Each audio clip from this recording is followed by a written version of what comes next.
Binansagang tinatawag na Tree of Life pero pinapatay ng kokolisap. Kaya ang ilang magsasaka inaagapan ng anihin ang kanilang mga tanim na buko at yog bago sila tuluyang masira. Ang pamimeste ng kokolisap ang pinag-usapan sa pulong ng mga taga Quezon at kasama doon sina Cabinet Secretary Kiko Pangilinan at Interior Secretary Mar Rojas. Nakatutok si Marisol Abduraman. Mga natuyong dahon at naglaglagang bunga. Ganito ang itsura ng mga puno ng niyog sa barangay Silangan, Dumoit, Tayabas, Quezon. Matapos tamaan ng coconut scale insects o kokolisap, isang uri ng insekto na umaatake sa puno ng niyog. Sila ay sinisip-sip nila yung katas nitong mga dahon, kaya naman siya natutuyo, nagkukulay yelo. Nauubos na yung katas. Okay. Actually, kung titingnan, para lang siyang mga dumi o mancha. Pero ito na raw yung mga insekto na pumapatay sa mga puno ng niyog.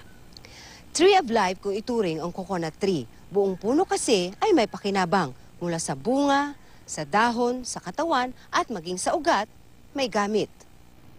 Pero kapag tinamaan na ng kokolisap ang puno, hindi na ito mapapakinabangan dahil tuluyan na itong mamamatay. Ang epekto niya, ito hindi na kung ito yung tatawag panggagata, ay hindi na magandang panggata. Ang mga nasa gitna ng dahon na pwedeng gawing walis tingting at katawan na pwedeng gawing coco lumber, wala na ring silbi. Medyo madali pati siyang mabulok. Gawa ng yung loob ng katawan niya ay nasisira na din.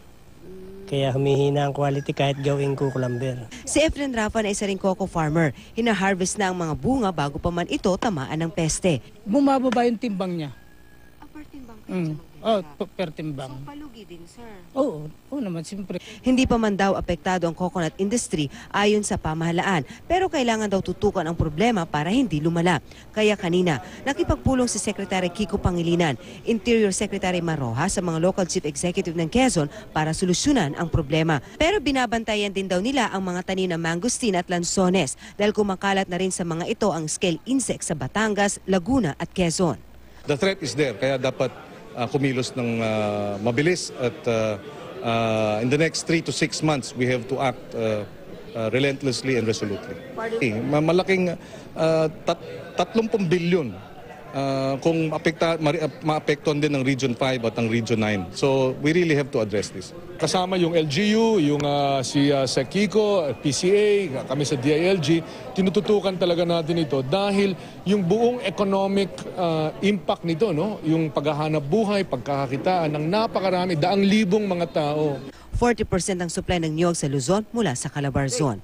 Mula rito sa Tayabas, Quezon, Marisol Abduraman, nakatuto 24 oras.